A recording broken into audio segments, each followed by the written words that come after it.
제가 영상을 보니까 참 제 성격하고 참 맞아요. 영상을 보니까. 앞에서 중구난방으로 왔다 갔다 하면서 정신없이, 내가 보면서 내가 어지러워서, 여기에 그 단상이 있는 이유가 있구나. 교수들 할 때 보면 그 포디움이 있잖아요. 그래서 그 이유가 있구나. 보는 사람들 정신 혼란하지 않게 하기 위해서 있어야겠다 싶었어요. 문명의 축은 왜 서양으로 기울어졌는가? 그 인문학으로 설명하는 서양에서 불어온 바람에 대해서, 경제에 대해서 말씀드렸고, 사유재산에 대해서, 의학에 대해서 말씀을 드렸는데, 이제 클래스가 얼마 남지 않았으니까 자연과학과 그다음에 소비와 절약, 특히 즉 일에 대한 것, 예술과 문화에 대해서 설명을 좀 드리고 끝마침을 하도록 하겠습니다. 지난 클래스에 복습을 좀 하자면은, 다나텔로가 1430년에 제작했던 데이비드 상하코, 70년 후인 1501년에 미켈란젤로가 데이비스를 제작하고 두 작품을 지난 클래스에 보여드렸습니다. 그렇다면 질문이, 원어부터 레네상스 대표작인 데이비스인데 주로 저 마블로 된 데이비스를 여러분들은 많이 아실 겁니다. 네, 이 작품이 70년 전에 벌써 제작이 됐었는데, 퀘스천이 Why is it nude? 왜 1430년에 브론즈로 제작을 하면서 누드로 됐느냐? 특히 올드 테스트먼트에 보면은 골리아스를 양치기 소년 데이비스가 아주 큰 장수인데, 유명한 힘쓰는 장수인데 둘의 싸움에서 이겨가지고서는 목을 친 상황입니다. 발로 밟고 있는 거예요. 여기 발이 이렇게 보입니다. 발로 머리를 투구를 쓴 골리앗을 밟고 있고, 이 칼은, 손에 든 칼은 데이비스의 칼이 아니에요. 양치기 소년이 무슨 칼이 있겠습니까? 그러니까 목을 친 후 골리앗의 칼을 손에 쥐고 있는 모습입니다. 손을 이렇게 딱 했죠. 삼각형이 직각으로 내려오는, 거의 직각으로 내려오는 몸에 조형미를 더 부과하고 있습니다. 그런데 왜 누드냐? 전투에 싸우기로 나간 소년이 왜 누드 모습을 하고 있냐 이거죠. 첫째 퀘스천이. 두 번째 퀘스천이 누가 제작을 했느냐? 제작비를 누가 댔느냐? Who commissioned the art?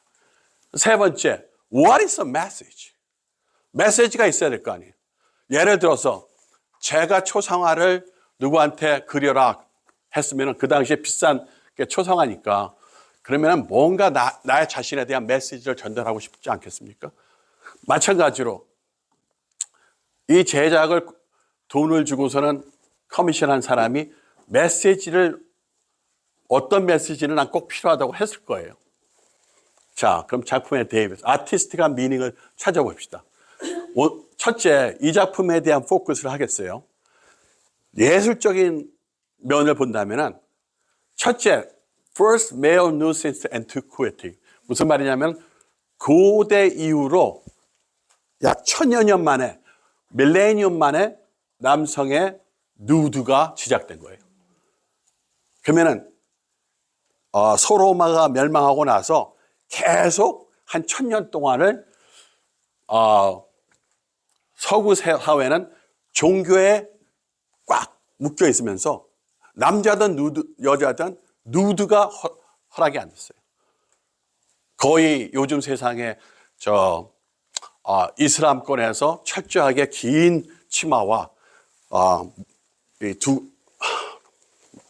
샤터, 뭐라 그럽니까? 이란 말로 그 얼굴을 가리는 거를. 네. 아랍 말로 부를까? 그런 거를 이렇게, 두르고 다니는 그런 시기에서 갑자기 어느 날 다나텔로가 이런 작품을 만드는 겁니다. 네. 작품성을 보면은 첫 남성의 누디티고, 두 번째, 칸트로 파스토를 이렇게 경직된 모습이 아니라 딱 이렇게, 유연성 있는 컨트롤 파스를 했다는 게 굉장히 중요합니다. 그다음에 또 하나는 supreme skill of the bronze and marble. 아주 최고의 스킬을 예술가의 조각가의 스킬을 보여준 그러한 작품이다. 아주 반들반들 윤인하고요.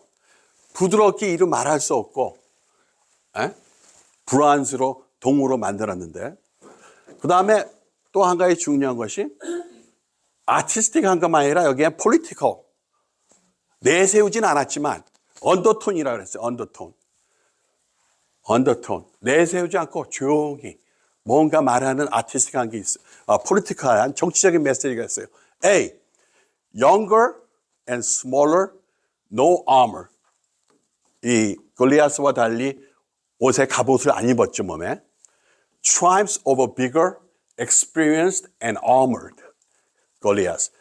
아주 투구와 전투복을 입고 오고 더 경험도 많고 더 큰 골리아스를 손에 돌 몇 개 가지고서 던져가지고 이겼다. 그럼 두 번째, B. David represents underdog. 당연히 언더독이죠. 그러니까 작은 몸매에 아무런 준비도 안 한 것처럼 했는데 언더독인데 smaller art-loving city, like Florence의 작품이거든요. 플로렌스가 밀란이나 아니면 베니스나 롬 같은 좀 더 파워풀한 도시하고 경쟁하겠다는 그러한 메시지가 있는 겁니다. 건드리지 마. 나 이렇게 너희들 이길 수 있어 하는 메시지예요. 그러면 1430년, 1501년이 돼서 이 작품이 나왔을 때 미켈란젤로 할 때 메시지가 당연히 다르겠죠. 같은 메시지가 아니겠지. 우선 남자의 심볼 하면 우리 어릴 때 남자 고삐리 때나 이럴 때 대학교 다니면 뭐라 그럽니까? 남자 까빠가 있어야지. 팩토리얼 머슬. 이거 데이비스 있습니까? 없습니까? 다 까빠가 보이잖아요. 이 머슬이 여기는 오히려 머슬보다는 제가 지난번에 말씀드렸지만 자세히 가서 현지에서 보면은 여성의 티네이저 사춘기 여성의 전몽울이 올라오는 것처럼 그렇게 그려놨어요. 머리 좀 보세요. 긴 머리를 따가지고 여인의 모자 같은 걸 쓰고 있고 여기는 어떻습니까? 완전히 다른 모습이죠. 눈을 약간 내리 깔고 있는가 하면 눈을 부리뜨고 있습니다. 자, 그러한 폴리티컬 메시지의 다른 점을 보겠습니다. 그 전에 그리스에 가시면은 로마에도 이런 브론즈 작품 많지 않습니까? 포세이돈이라든지 아폴로라든지. 옛날에 그리스나 로마 시대 때부터 이 총독을 어떻게 만들어야 제작하는 기술이 다 있었어요. 근데 약 1000년 동안 안 쓰고 있었습니다.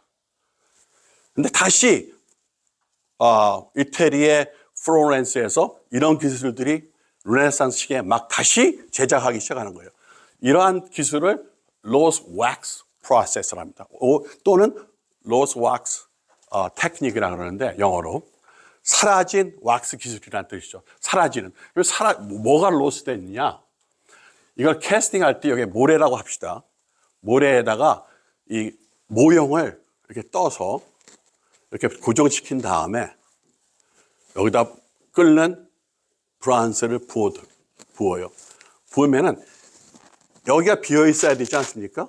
그래야지 들어가잖아요. 요 비어 있는 부분이 왁스입니다. 왁스. 그러니까 넣으면은 뜨거우니까 멜트 되면서 이 사이를 하는 거예요. 그러니까 이 작품 뭐예요? 가운데가 할로우. 아무것도 없는 빈 공간이라는 얘기죠. 왜냐하면은 여기까지 다 채우려면은 너무 무거워지고 경비가 너무 많이 드니까. 그러니까 이렇게 살짝 껍데기만 하는 겁니다. 그리고 이렇게 부으면 왁스가 뜨거우면 날아가니까. 그리고 지난번에도 말씀드렸지만은 왜 예술 그 박물관이나 이런 데 가면은 그 미로의 비너스처럼 왜 팔이 없느냐? 그 질문에 대해서 제가 말씀드렸죠. 팔은 손상이 제일 잘 갈 수밖에 없어요. 왜냐면 삐쳐 나와 있으니까. 그 이유가 다 이렇게 따로 제작을 한 다음에 왁스를 살짝 뿌려가지고 이렇게 봉해가지고 싹 마무리 작업을 했기 때문입니다. 네. 왁스라고 그러면 그 밀랍 이런 게 아니고 저희 청동 녹인 거 말씀하시는 거예요? 아니요.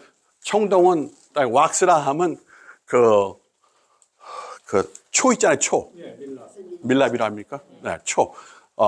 캔들 같은 겁니다. 그러면 청동을 또 다시 만들려면은 녹으면 녹는데 왁스가 녹는데. 그래서 로스 왁스입니다. 녹아버리니까. 청동을 보면은 요게 요 오렌지 컬러, 요 옐로 컬러가 왁스라고 생각하시면 돼요. 이게 왁스가 이렇게 다 있는데 부어서 들어가면서 이걸 다 왁스를 녹여버리는 거죠. 그러니까 씻고 나면은 여기에 청동만 남게 되는 거죠. 이해하셨습니까? 네네. 이물질은 그 왁스 이물질은 남을질 않아요? 이물질이 머릿속으로 다 들어가 버려요. 그러니까 왁스가 녹아서. 네. 네. 이게 이 샌드가 딱딱한 게 아니에요. 딱딱한 게. 콘크리트처럼 딱딱하다면 스며들지 않겠죠. 다시 데이비로 돌아와서 카츄로 파스트를 한 이유가 이 무게가 머리에서부터 쫙 무게가 이 오른발에 딱 실려 있고 왼발은 살짝 들려 있는 거 같지 않습니까?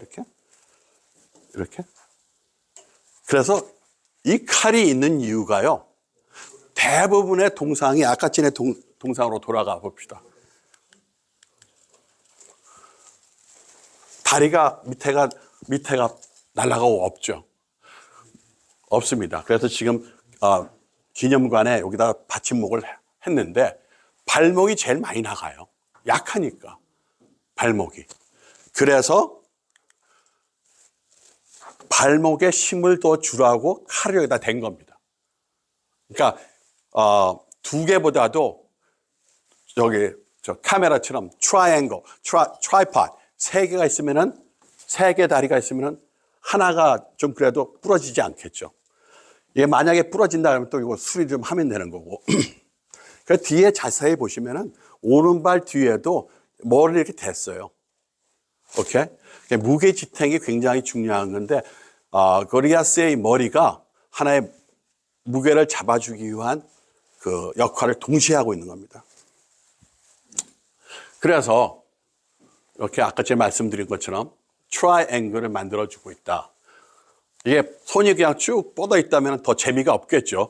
근데 이렇게 하면서 좀 더 도도한 자태를 보이게 하고 이 작품 역시도 트라이앵글을 만들어줘 가지고서는 이 돌팔매를 하기 전에 돌을 여기다가 데이비스가 숨기고 있었어요. 양가죽 안에.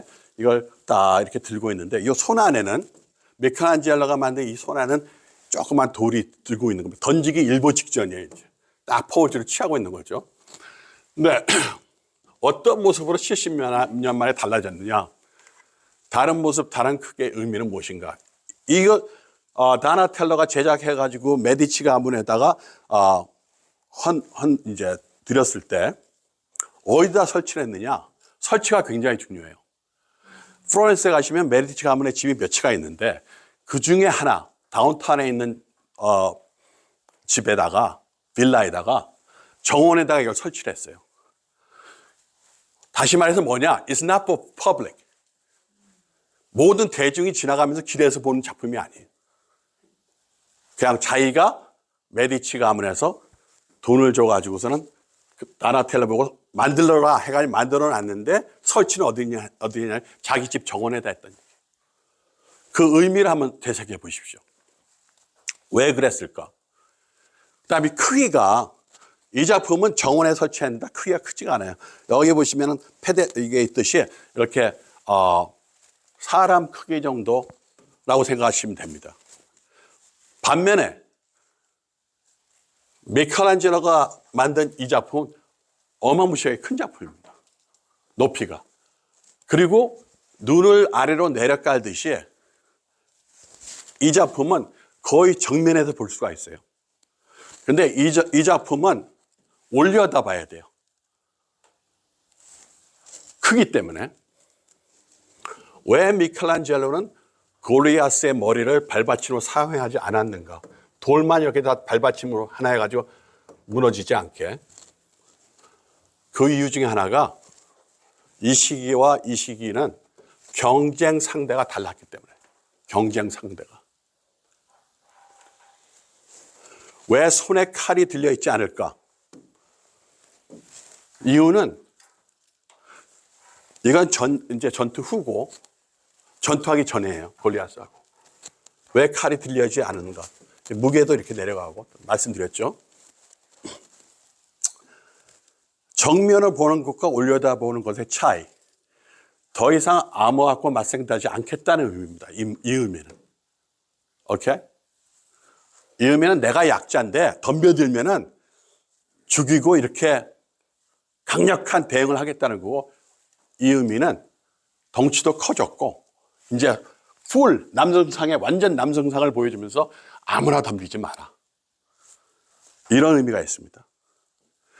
메디치 정원에 설치된 것과 이거는 어디다 설치하려고 했어요? 원래 프로렌스의 두오모 성당, 제일 큰 두오모 성당의 위에 성당 위에 설치를 하려고 했어요. 그래가지고 모든 지나가는 시민들이 다 이렇게 올려다보게. 근데 데이비스는 뭘 의미하냐? 플로렌스를 의미해. 플로렌스. It's your town. It's my town. 누구나 딴 지역에서 와서 볼 때, 성당 위에 있을 때 볼 때, 데이비스 대단한 작품을 만들었네. 함부로 플로렌스를 얕잡으면 안 되겠네. 하는 의미가 있는데 설치됐을까요? 못 됐을까요? 설치하려고 했는데 너무 무거운 데다가 그 다음에 너무 커가지고 상대적으로 거기 설치하면 균형이 안 맞는다.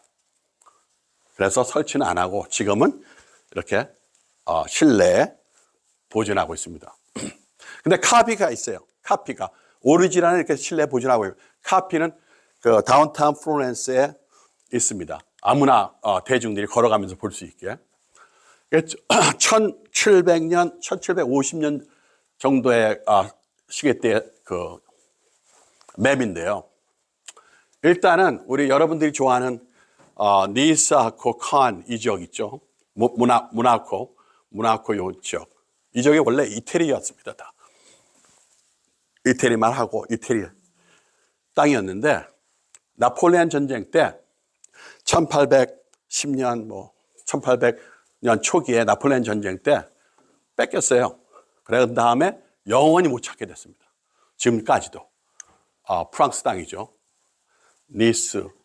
그 다음에 킹덤 오브 사디나. 여기가 사디나인데요. 코시카 사디나인데요. 킹덤 사디나하고 있는데 여기다가 제가 1861년을 투린하고 써는 이유는 1861년에 여기가 이태리 캐피털이었습니다. 수도. 그러다가 4년 후에 1865년에 플로렌스로 캐피털이 옮겨졌다가 1871년 이후 이태리의 수도로 롬이 계속 되고 있습니다. 근데 아까 전에 방금 전에 1430년, 1501년 이 당시에는 플로렌스가 요 정도 조그맣고 오히려 파팔 스테이트하고 제노와 그 다음에 만투아가 있는 이 밀란, 베니스가 항상 플로렌스를 뚜렷하고 있었어요. 전쟁도 많이 했고. 그런데 나중에 이렇게 세력을 늘린 상태입니다. 그래서 파팔 스테이트는 그러니까 교황청인 동시에 왕국이었어요. 교황님이 왕이었으니까. 그래서 이렇게 볼로니아하고 페라라까지 라베나라는 조그만 도시가 있는데 여기가 또 동로마 시절에 비젠탄 타임의 그 캐피털 시티였습니다. 여기가. 그래서 가시면은 유적이 굉장히 많은데요. 근데 이렇게 해서 만약에 여행을 가시면은 이쪽으로 가신다면은 달메시아 이쪽 코스가 되게 이쪽 코스보다 더 멋있습니다. 달메시안 코스가. 달메시안 독 있죠? 하얀 개에 점 이렇게 딱 이 지역에서 나온 개 이름입니다. 달메이션 дог. 그래서 이쪽으로 가시면은 베니스만 보시지 마시고 이렇게 오시면은 조금만 건너가시면은 오파티아라는 도시가 있어요. 오파티아 여기인데 요즘 오파티아가 별명이 Queen of the Adriatic Sea. 이 바다 이름이 아드리아틱인데 Queen of Adriatic Sea입니다. 아주 beautiful. 해안을 끼면서 이렇게 길이 있는데 해변가가 있는데 너무 멋있고요. 그 밑에 스프리릿이라는 도시가 있습니다. 여기에는 디오크리시아라는 로마 황제가 진 궁전이 있는데요. 로마가 어디입니까? 여기죠. 로마 황제가 여기다가 자기 궁전을 줘가지고 디오크리시안이 돌아가질 않는 거예요. 너무 좋아가지고.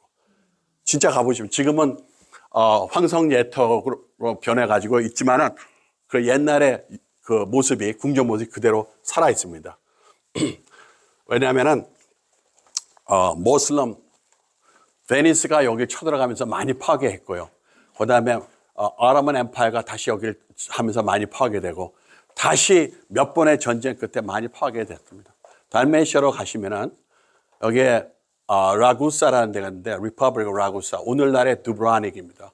두브라닉의 별명은 Pearl of Adriatic 아드리아틱 바다의 진주라는 별명. 또 조금 몬테네그로 내려오면 코토라는 데가 있는데요. KOTOR 코로가 아주 여행 가시면 평생 잊지 못하는 그러한 장관을 이루고 있습니다. 이 지역이 아주 다 그러니까 보시다시피 여러 나라로 갈라져 있으니까 경쟁이 치열하고 군사 물자나 이런 게 발달될 수밖에 없었다. 그런데 아까 전에 데이비스 영상을 보여드리면서 여러분한테 이 질문을 하고 싶어요. 그렇다면 여러 강대국의 에어사인 대한민국 우리의 데이비스는 누구일까? 그러니까 예술품이 전하는 메시지가 예술적인 메시지하고 정치적인 메시지가 있는데 과연 우리의 데이비스는 그러면 광화문에 있는 세종대왕님, 이순신 장군님 두 분이 제일 크게 동상으로 돼 있죠. 근데 어떠한 모습이냐 이거죠. 어떠한 모습이냐. 다음에 한국을 대표하는 우수한 예술품을 세우자 하는 게 왜냐하면 저희가 해외에 나가면은 주로 그 도시의 아이카닉한 뭐 애플타워라든지 뭐 등등도 있지만은 아이카닉한 예술품을 먼저 떠오르게 돼요. 그 도시에 대해서. 그런 것이 좀 부재한 것이 안타깝다. 전국에 세워진 소녀상의 몸짓은 달라도 위안부 피해자의 아픔을 기억하고 일본군의 반인류적 범죄를 고발하는 의미는 하나다 이렇게 말씀을 드렸는데 이 작품에서 하나, 둘, 셋, 넷, 다섯 작품이 한국에 지금 설치되어 있는 소녀상들인데 만약에 여러분이 한국에 관광을 오셨어요. 외국분으로서. 무슨 메시지라고 생각하시겠습니까? 전혀 위안부에 대해서 모르는 관광이 왔어요. 무슨 메시지예요? 한 번만 말씀해 보세요.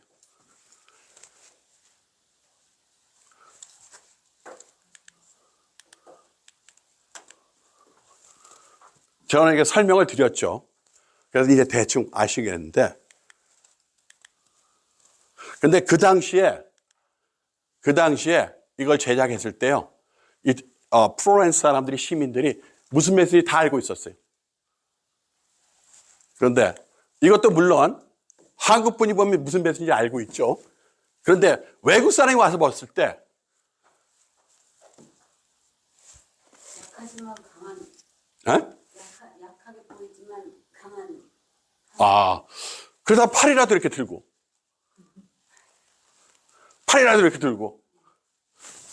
자, 다시 하면 그럼 봅시다. 강한 모습이라고 생각하세요? 요거? 나머지는 굉장히 순정적인 것 같아요. 순정적인 모습이다. 가슴에다 손을 얹고. 예. 거기에 제가 동의합니다. 순정적인 거에 대해서. 그러면은 몇 년이 아닌 몇백 년, 몇천 년을 유지 가능한 예술적 가치와 후세에도 의미 있는 작품을 제작하여 영구히 보존해야 하는데 잘 아시는 한국일보 앞에 있던 소녀상입니다. 얼마 전에 철거됐죠. 그래요? 네, 철거됐어요. 철거됐어요. 거리 근처에 있어요. 거기. 우리 한번 가서 봅시다. 어떻게 돼 있나. 네. 왜냐하면은 지난번에 제가 강의할 때 일본 사람이 어떻게 한국 사람을, 제가 아는 일본 사람이 표현한 일본 사람들이 자기 감정을 절대 안 보여요. 절대 안 보입니다. 근데 한국 사람에 대해서 그런 표현을 했을 때 저하고 어느 정도 가까운지 그렇게 했겠죠. 그런데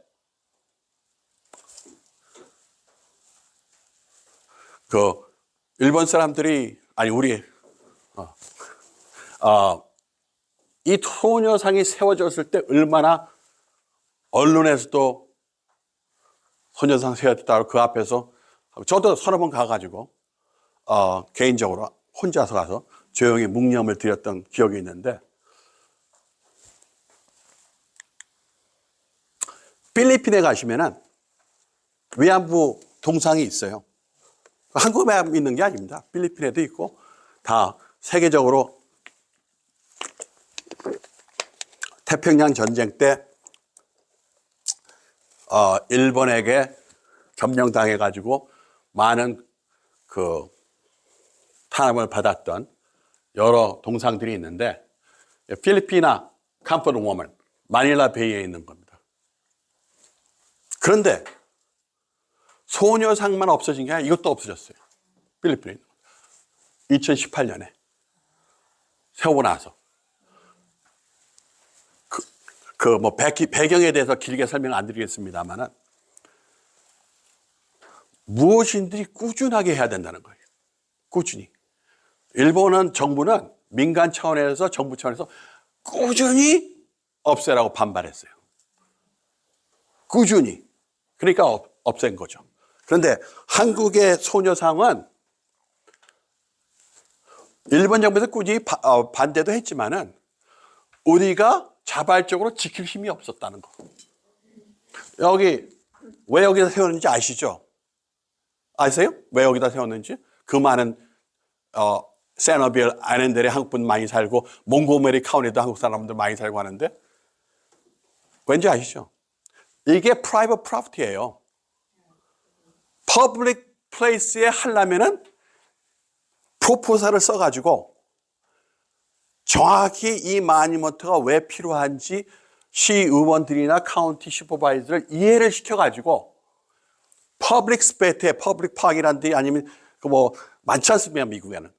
1차 대전, 2차 대전, 코리안 워, 베트남 워, 마니먼트가 많은데, 거기다 하려면 절차를 따라야 되고, 그 절차를 바이패스, 쉽게 안 하고 하니까. 무슨 말인지 알죠? 정치적인 어떠한 그게 있어도 굳이 해가지고, 만약에 이게 에렌델의 어느 길에, 공원에 정식으로 세워졌다. 그러면은 빼기가 힘들죠. 한 번 한 거는.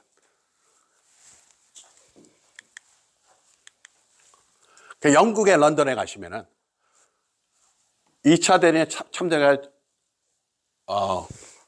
전사한 간호사들이나 이런 걸 마니먼트 이렇게 세워져 있습니다. 젠 오헌이라는 더치계 여성인데, 1942년에 일본 군인이 자바를 점령하기 전에 찍은 사진입니다. 한국만 안타까운 사정이 있는 게 아니에요. 그래서 여자들끼리 제비뽑기 하듯이 뽑았어요. 누가 위안부로 갈 건지. 10명을 뽑았는데 그 중에 한 명으로 뽑힌 여성입니다. 그러니까 가기 전에 보내는 친구들이, 이렇게 위안부로 보내는 친구들이 자기 이름을 수놓아서 줬어요. 전쟁 후에 살아남지 못했지만. 그래서 인도네시아에도 그러니까 네덜란드계 위안부들이 많이 끌려가서 희생을 많이 당했습니다. 마니먼트에 대한 제가 나중에 강의를 시간이 나면 따로 하겠지만, 얼마 전에 제가 뉴저지에 맨하탄에 살던 둘째 딸이 저지시티로 이사를 했다고, 아빠 좀 와서 가구라다 좀 사줘. 그 말은 안 했지만 뭐 아빠를 초대할 때는 뭐 그런 메시지 비슷한 거 아니겠습니까?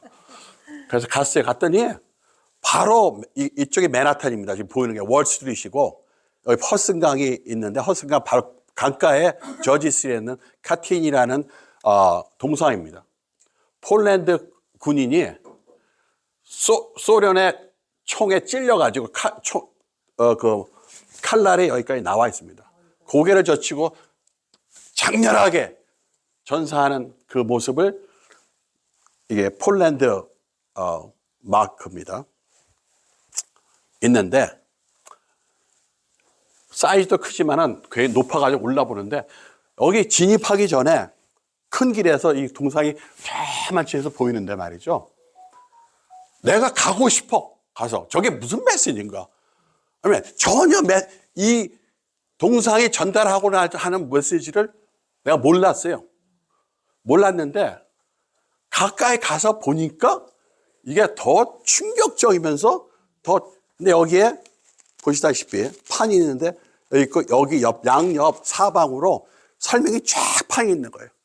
1940년에 2차 대전 당시에 소련군이 폴란드에 점령하면서 수많은 폴리시 장교들하고 사병들을 수만 명을 숲 이름입니다. 지역 이름이에요. 이 지역에서 학살했다. 이거를 어디요? 뉴욕 하버에 승인을 받아서 정식으로. 지금 러시아가 좋아할까요? 안 좋아할까요? 이거? 안 좋아하겠죠. 그 역사적으로 잘못됐다. 뭐 또 다른 핑계나 이유를 대라가 철거시키려고 노력하겠죠. 근데 이거를 제작한 사람들이 누구냐? 뉴욕에 사는 폴리시계. 스판서가 좀. 그래서 제가 누가 돈을 내고 누가 어떻게 제대로 하느냐 중요한 거예요. 그러니까 저같이 2차 대전에 대해서 전혀 모르고 폴란드와 러시아의 관계를 전혀 모르는 제3국인이 와서 보았을 때 이런 반응이 있었구나 하는 것을 보는 거죠. 필라델피아의 시청 앞에 있는 해리엇 투먼, 이 여자분이 해리엇 투먼입니다. 20불에 우리가 들고 다니는 20불 현찰에 앤드류 잭슨 대통령 7대 대통령의 미국 7대 대통령의 그 초상화가 그려져 있는데 한 10년 전인가요? 그 앤드류 잭슨 대통령을 빼고 해리엇 투먼만을 집어넣자. 흑인 말하자면은 노예 해방하는데 어린아이가 뒤에 손을 잡고 막 울먹이면서 따라가는 이유가 많은 흑인 노예들을 북부로 구출해 주는 역할을 했어요. 이분이. 어떻게 말하면 해방자죠. 해리엇 투먼이. 아직까지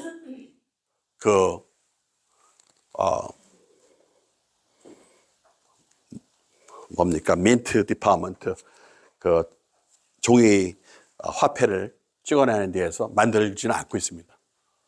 왜냐하면 민주당 때 허락이 났는데 공화당으로 바뀌면서 또 지연되고 가지고 저 개인적으로는 이분을 훌륭하게 생각하고 있지만 화폐 자체에 넣는 거에 대해서는 조금 신중해야 된다 이렇게 생각하는 사람이 있는데요. 아틀란타에 가시면은 조지아에 주이시 여성들이 홀로코스트 때 워먼들하고 워먼하고 칠드런, 남자는 없습니다. 깔려가서 참혹한 죽음을 맞이하기 전에 모습을 이렇게 해놨습니다. 이분만 빼놓고는 다 이제 장화까지 다 벗으라 그래가지고 맨발에 우는, 고민하는 비참한 심통한 모습입니다. 이거 역시 어떻습니까? 딱 보는 순간 제가 그런 설명을 드리기 전에 작품을 보는 순간 이거는 무언가 여성을 탄압하거나 여성을 억압하는 모습이다. 이 모습들이. 그래서 가서 어떻게 해요? 읽어보게 되죠. In honor of brave woman, mothers. 이름까지 해가지고 이 여성에 대해서 설명을 하고 있습니다. 그래서 아무런 정보 없이 이 작품을 접한 사람 무엇이라고 생각하겠나? 아까 제가 다시 한번 말씀을 드리는 거예요. 작품은 무엇을 말하고자 하느냐? 뭘 말하고 해야지 제작이 되는 거 아닙니까? 위안부에 대한 지식이 없는 이들이 이해할 수 있는가? 피해자의 모습인가? 이 모습이 정자고 의자에 앉아있는 게 피해자의 모습입니까? 가해자는 어디에 있느냐인 거예요. 가해자는. 피해자만큼 더 중요한 게 뭡니까? 가해자죠. 인류 공동체에 전하고자 하는 메시지는 무엇인가 이겁니다. 이 작품은 위안부를 대변하는가?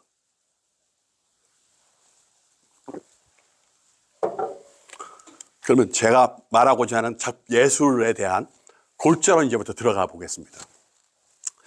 일본이 주장하듯 자발적 행동, 민간 차원의 만행이었다고 계속 주장하고 있는데 일본 정부에서는 관여하지 않았다고 하는데 그렇다면 어떠한 상징물이 하지 않느냐 이거죠.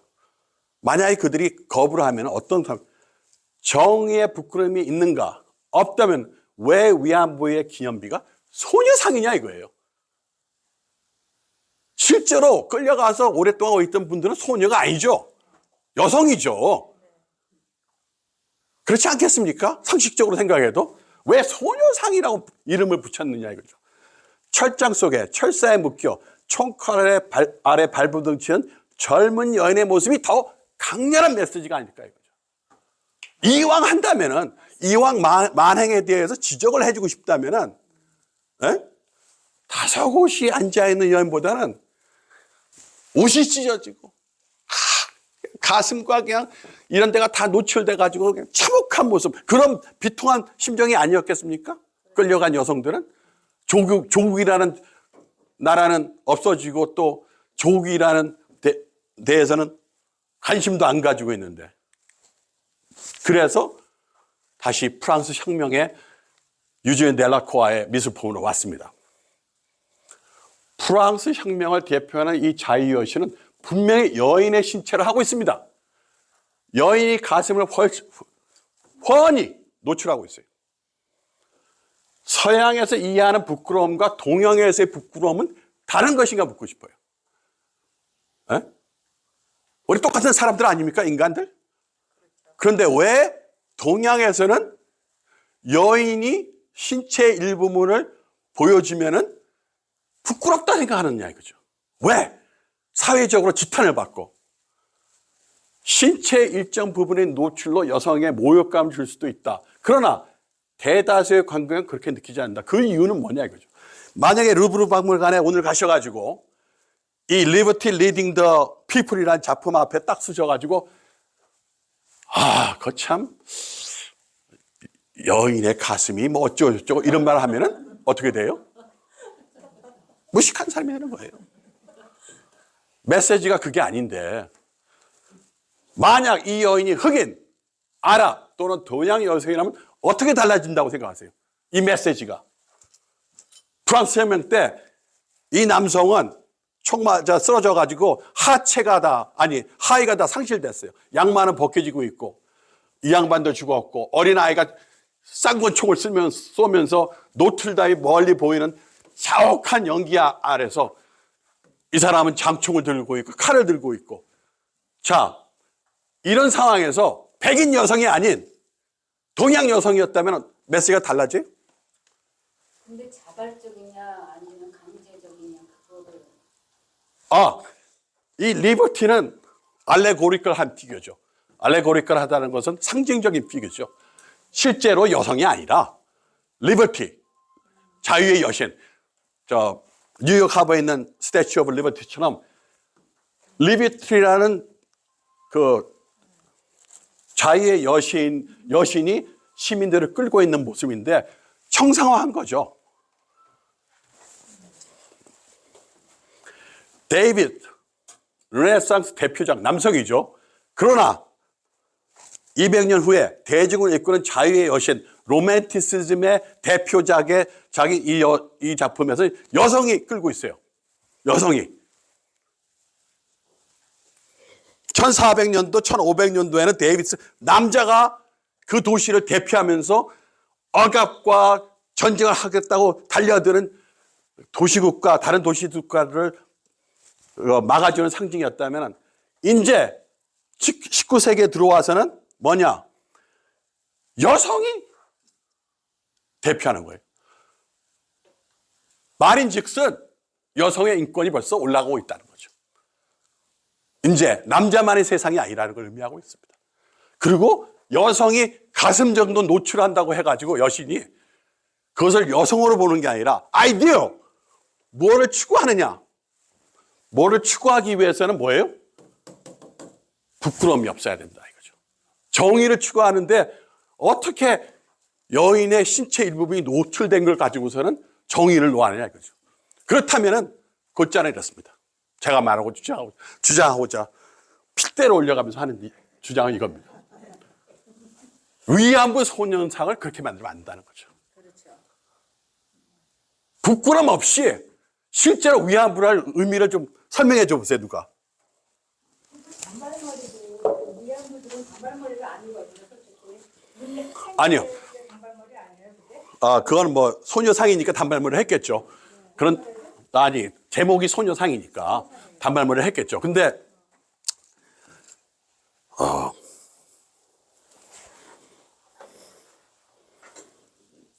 그 작품이 그렇게 된 이유는요. 우리 스스로가 당당하지 않기 때문입니다. 부끄러운 과거를 낙서되고 싶지 않아요. 맞습니다. 아주 정확하게 말씀하셨는데 왜 부끄러운 과거인데 그걸 밝히냐.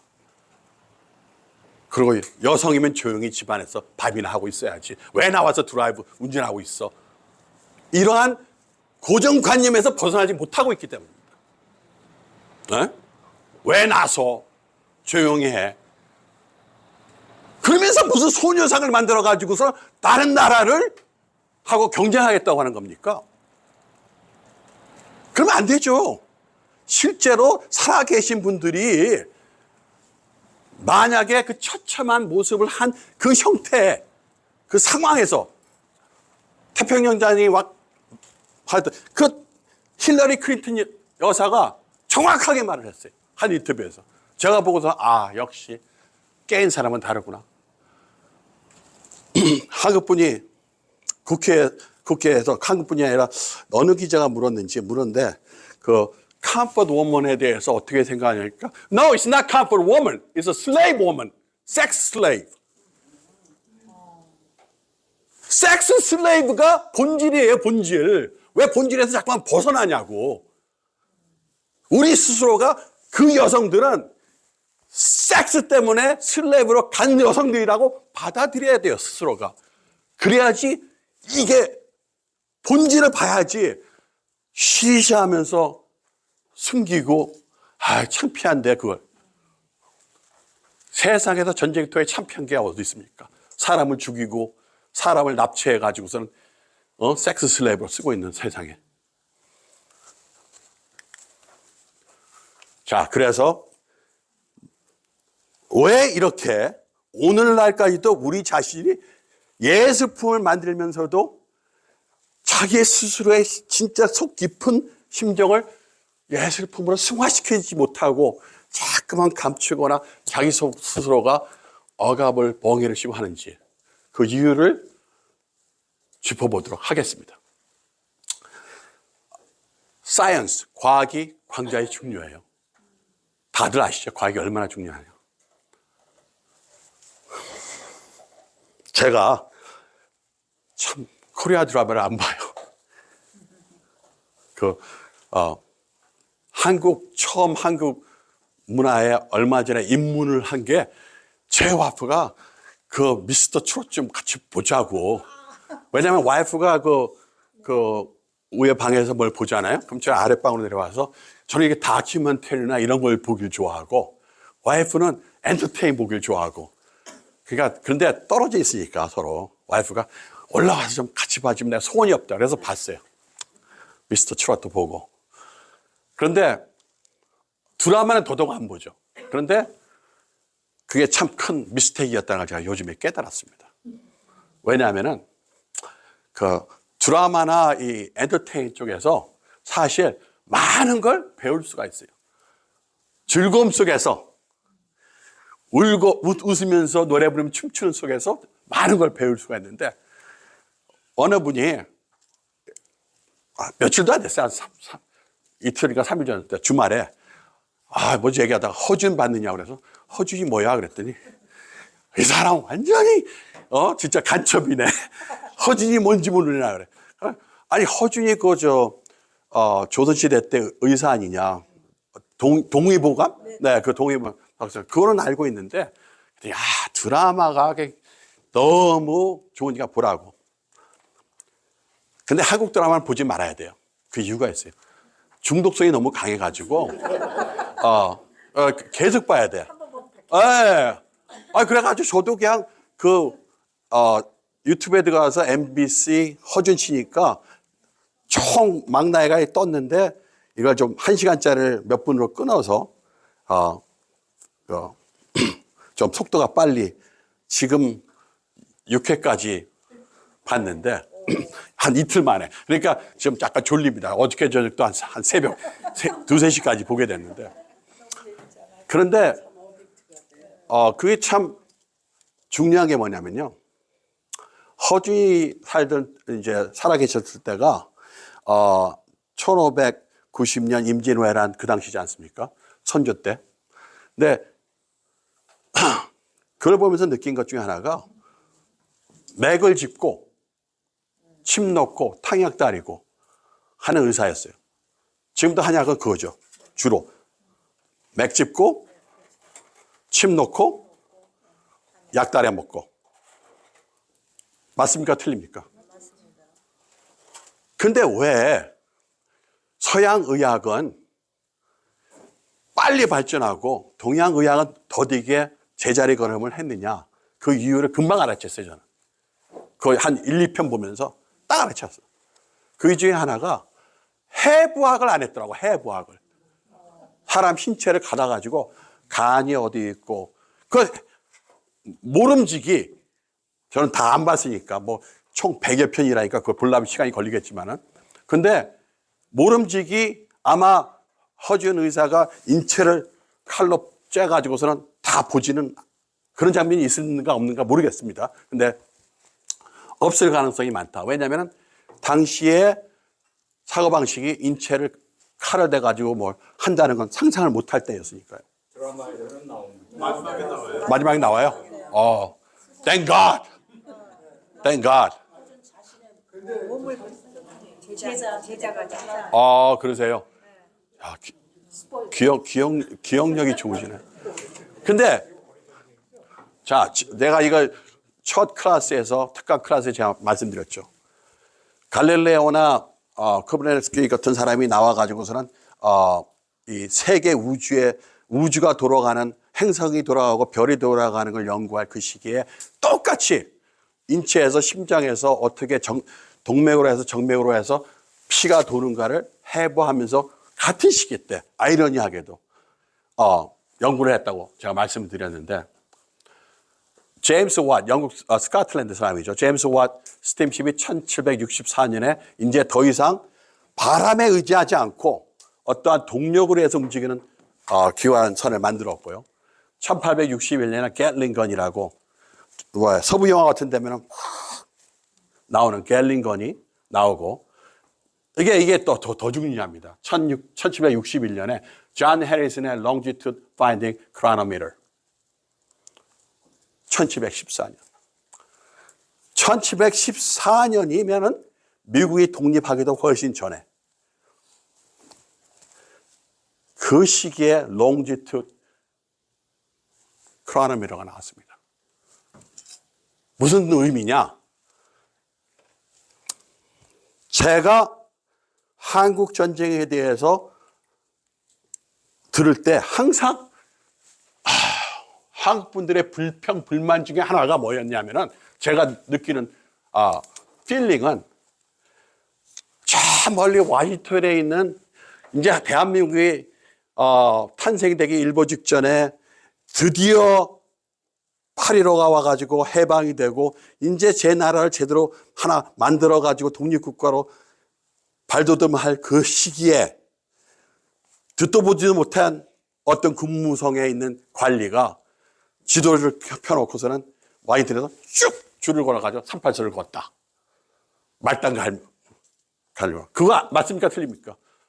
그래서 과연 한 나라의 운명을 외무부에 있는 관리가 쭉 줄거가지고 할 수 있느냐. 그래서 북쪽은 38선 위는 북한이고 38선 밑은 남한이고 이렇게 돼가지고선 오늘날까지 이러한 상황이 됐다. 38선이라는 건요. 그 아무도 몰랐어요. 그런 선이 있는지. 조선시대 때. 무슨 말이냐? 롱지투시라는 말 자체를 몰랐어요. 그러니 38선이라는 의미에 대해서 얼마나 중요한 건지 모르는 거죠. 지구가 이렇게 있는데 지금 와이들 사는 여기 사는 우리들은 시간이 이렇게 몇 시가 있지 않습니까? 다 갈라져 있죠. 그 다음에 북극으로 가면 이렇게 선이 있죠. 그 중에 하나가 38선입니다. 또 이렇게 해가지고. 세계를 각 시간대마다 다 이렇게. 이게 longitude. 이렇게 가는 게 latitude. 1761년에 이 기계를 왜 만들었는지 아시는 분? 네, 선생님. 네? 좌초. 좀 더 상세하게 좀 말씀해 주시면. 자기 위치를 모르니까 좌초를 하잖아요. 네네. 그게 가장 영국 해군의 큰 제일 문제였습니다. 그러니까 왜 자기 위치를 모를까요? 예를 들어서 영국이 여기 있는데 영국이라는 나라가 이렇게 있는데 런던에서 배가 떠났어요. 한참 갔어요. 근데 자기 위치를 왜 모를까요? 낮에는 별이 없으니까. 에? 낮에는 별이 안 보이니까 그런 거 아니에요? 그것도 두 분 다 맞는 답변이에요. 그런데 이게 중요한 게 뭐냐면은 우리 대한민국 같은 경우는 조선시대부터 역사적으로 해군이 약했어요. 해상 무역을 안 했어요. 근데 영국이 이 문제를 푸는 이유 중에 하나가 영국에서 떠나서 영국에서 런던에서 떠나 배가 이쪽으로 갈수록 지구는 돌죠. 지구는 돌잖아요.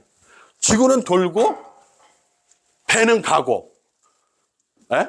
근데 맞춰보니까 영국 시가 나왔고 여기 자기 지점 시가하고 다른 거예요. 다를 수밖에 없죠.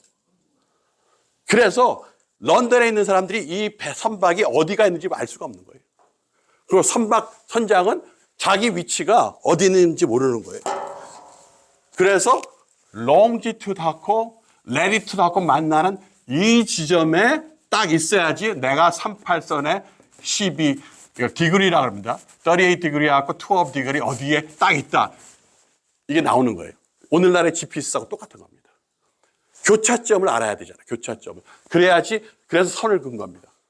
근데 이게 대한민국에 해방되고 나서 38선이 그어지고 나서야 38선이 뭐고 도대체 이렇게 된 겁니다. 그래서 이 시간대를 알아내기 위해서 배를 타고 가면서 한 시계는 계속 런던 시간을 말해주고 한 시간은 계속 지금 현 시간을 말해주고 배가 어디쯤 가 있는 시간을. 굉장히 중요합니다. 세계 과학에서. 저한테 가끔 카카오톡을 보내주실 때 뜻밖의 카카오톡을 말씀은 안 하겠습니다만 그 중에 하나가 왜 선생님은 시계에 관한 책가 있었는데 시계를 안 보여줘요? 에? 그래서 제가 시계를 또 요 강의에 맞는 걸 차고 왔습니다. 이름 자체가 롤렉스 얀메스터 2라는 시계입니다. 근데 시계에 번호가 밖에 보통 24번호인데 이거는 0에서 10개밖에 없어요. 밖에. 그 안에는 물론 24시간이 있는데 여기 보면은 자세히 보면은요. 시계에 일반 시계 시간하고 또 하나 빨간 시침이 또 하나 있습니다. 빨간 시침이. 네, 그 시간은 내가 맞추고 싶은 시간이에요. 런던 시간이다, 이 시간이. 내가 지금 런던하고 지금 시간이 다르지 않습니까? 그건 또 하나씩가 있는데, 그건 뭐냐면은, 이게 왜 야트 메스터냐면, 야트 경기는요, 똑같이 한 번에 떠날 수가 없어요. 그렇지 않습니까? 야트 경기라는 게 달리기처럼 선을 그어놓고 한 경기에 딱 떠날 수가 없다는 말씀이에요. 풍속이 다 다르고, 물살이 다르고 하니까. 그래서 시간을 딱 미리 맞춰가지고, 이 출발점에 다다라야 돼, 그 시간에. 움직이는 배들이. 그래서 거기서부터 땡 하고 맞춰가지고 그 시간을 그렇게 맞추기 위해서 있는 건데요. Anyway, 롱지트라고 레지트는 굉장히 중요한 겁니다. 그래서 그 가장 중요한 것 중에 하나가 예를 들어서 롤렉스 와치 중에 GMT라고 있습니다. GMT 약자 아시는 분? 아우, 야, 다시 한번 큰 소리로 좀 말씀해 주세요. 그리니치는 맞추셨는데. 야, 내가 선물을 준다 그러면서 맞히면은 여행 잘 다녀오셔가지고 저 뒤에 흰머리에 신사님한테 그리니치라는 도시는요, 런던에 한 20마일 떨어져 있는 조그만 도시 이름입니다. 도시. 그리니치가 여기입니다. 그리고 런던이 여기고. 그리니치 마스터 타임입니다. 에? 이게 무슨 말이냐? 전 세계의 시각은 그리니치에 맞춰져 있는 거예요. 마스터 클락이 이게. 전 세계 시간은. 여기가 뭐냐? 시간 0. 여기서부터 이쪽으로 가느냐 저쪽으로 가느냐에 따라서 시간이 달라지는 거예요. GMT, 그리니치 마스터 타임.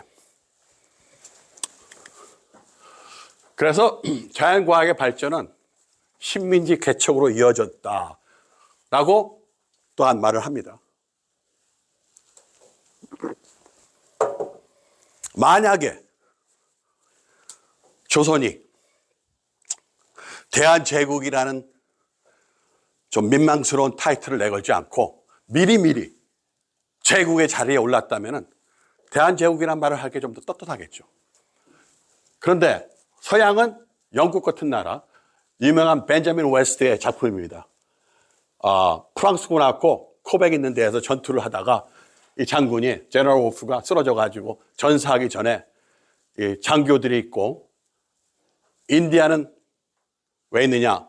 인디안 부족들끼리 영국과 프랑스의 싸움에서 한국 사람이라고 보면 돼요. 조선인.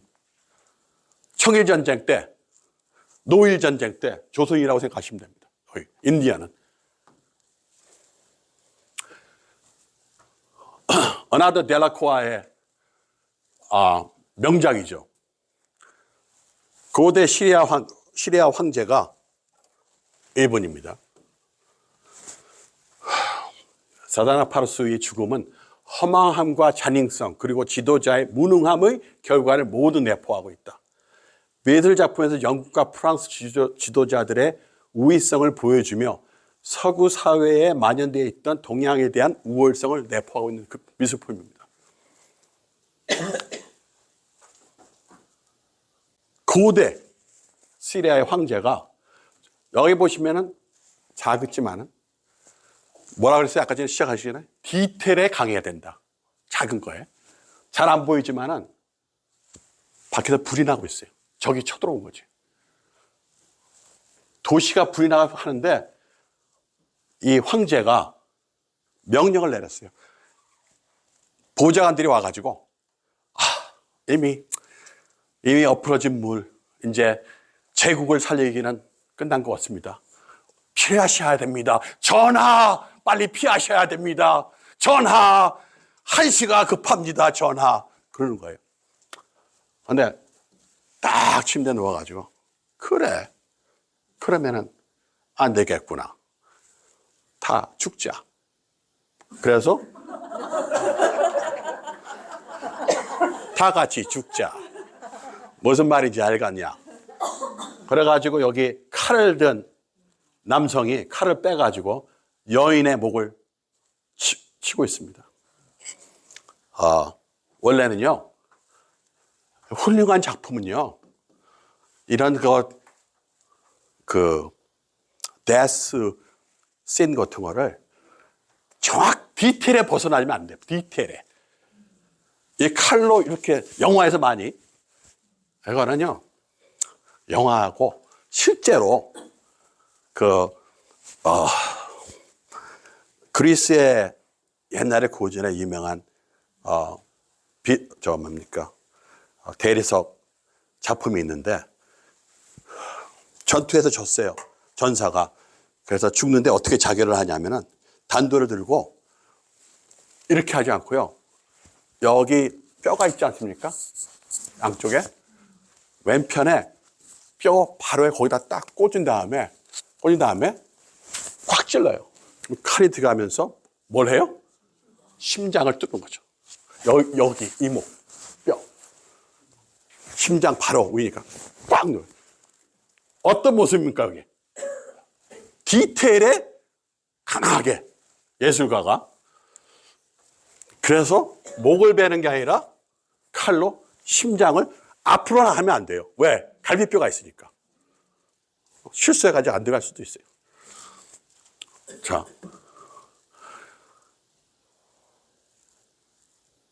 이 침상에 있는 피니얼 중에 하나가 코끼리 머리. 말이 막 울분이 말도 죽여. 그래서 노예가 말도 죽입니다. 여인들 다 죽이는 그런 잔인성과 허망함을, 지도자의 무능함 한 작품에서 싹 보여주는 거예요. 이거 갖고 지도자 하나 죽는데 모든 사람이 애워싸고 이렇게 전사하시면 안 됩니다. 이거 갖고 다 죽여라. 그래서 지난번에 잠깐 맛보기로 바로크와 로코코 예술에 보여주었던 여인상들과 대치되는 미술품의 등장인데요. 자, 5분 휴식하겠습니다.